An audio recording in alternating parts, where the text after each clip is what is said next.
Praise the lord. యేసునామ స్మరణ అనే ఉదయకాల కార్యక్రమానికి మీ అందరికీ ఆహ్వానం. ఈ ఉదయకాలం ఎలాగున్నారు? ఈరోజు ఒక చక్కటి వాగ్దానం దేవుడు ఇస్తా ఉన్నాను, మీ అందరికి ఇష్టం. కీర్తన 21 కీర్తన 4వ వచనం. నీ కోరికను సిద్ధింపచేసి నీ ఆలోచన యావత్తు సఫలపరచునుగాక. ఈరోజు మంచి వాగ్దానంగా నువ్వు ఏదైతే కోరుకుంటున్నావో దేవుడు అది సఫలపరచును. ఒకసారి నేను జోయల్ ఆస్టిన్ అని చెప్తే విన్నాను. జాన్ ఆస్టిన్ అని. జోయల్ ఆస్టిన్ ఒక గొప్ప సేవకుని యొక్క తండ్రి. ఆయన కూడా గొప్ప దైవజనుడు. ఒక చిన్న గుడిసెలో ఆలయాన్ని ఆరంభించాడు. 13 సంవత్సరాల వరకు 90 మందే వచ్చేవారు. అయితే ఆయనకు ఒక ఆశ ఉండేది, కోరిక ఉండేది. నా సంఘంలో దాదాపు అన్ని దేశాలకు వారు రావాలి, ప్రపంచమంతా నా సంఘంలో నేను చెప్తున్న వాక్యం వినాలి అని అనుకున్నాడు. టీవీ మినిస్ట్రీ స్టార్ట్ అయింది. అయితే టీవీ మినిస్ట్రీ స్టార్ట్ కాకముందు ఆయన ఒక చిన్న మాట ప్రార్థన చేసేవాడు. వెనకాల గ్లోబ్ చూస్తున్నారు కదండి, ఈ గ్లోబు ఆయన డెస్క్ మీద, ఆయన టేబుల్ మీద ఎప్పుడు ఉండేది. ఆ గ్లోబ్ని ఇలా పట్టుకొని ప్రపంచమంతా నా వాయిస్ వెళ్ళాలి, ప్రపంచమంతా కూడా నేను ఏ వాక్యమైతే ఈ చర్చ్లో చెప్తున్నాను ప్రపంచమంతా వినాలని ప్రతిరోజు ప్రార్థన చేసేవాడు.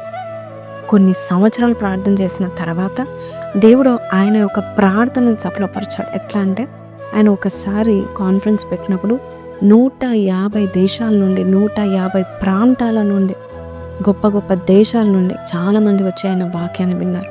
ఇప్పుడు వారి సంఘంలో దాదాపు లక్షల మంది వస్తూ ఉంటారు.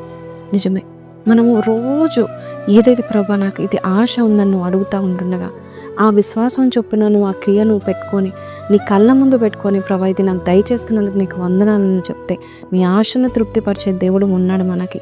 ఆయన మన కోరికను సిద్ధింపచేస్తూ ఉంటాడు. చాలామందికి ఆశ ఉంటుంది కానీ విశ్వాసం ఉండదు. ఆశతో పాటు నీకు విశ్వాసం ఉండాలి. ఎలాగంటే నీకు బైక్ కొనుక్కోవాలనుకోండి, మీరు ఒక కీ చైన్ కొనుక్కొని ప్రభా నువ్వు నాకు ఒక కొత్త బైక్ ఇస్తున్నందుకు నీకు వందనాలని చెప్పాలి. అలాగే మీరు ఒక ఇల్లు కొనుక్కోవాలనుకోండి, మంచి ఇల్లు యొక్క ఫోటో పెట్టుకొని ప్రభా నువ్వు ఇటువంటి ఇల్లు నాకు ఇస్తున్నందుకు నీకు వందనాలు, నాకు అర్హత లేదు కానీ నీ కృప ద్వారా నేను పొందుకుంటున్నానని చెప్పగలగాలి. పిల్లలు పుట్టట్లేదా, నీ యొక్క గృహంలో మరి పిల్లల వస్తువులు, పిల్లల ఆట బొమ్మలు అవన్నీ తెచ్చిపెట్టుకొని ప్రభా I'm ready for my baby అని చెప్పగలగాలి. ఇలాగా నువ్వు విశ్వాసముతో నువ్వు ఏదైతే చెప్తున్నావో ఖచ్చితంగా దేవుడు నీకు అది దయచేస్తాడు. ఆశగల ప్రాణం తృప్తిపరిచే దేవుడు నీ కోరికను సిద్ధింపచేస్తాడు. ఈ రోజు నుంచి నీకు ఏదైతే గత సంవత్సరాల నుండి కావాలనుకుంటున్నావో నువ్వు అస్సలు పట్టు విడవక ప్రతిరోజు పట్టుదలతో ప్రార్థన చేసి చూడు. త్వరలోనే నువ్వు ఏదైతే కోరుకుంటున్నావో దేవుడు సఫలపరుస్తాడు. చిన్న ప్రార్థన.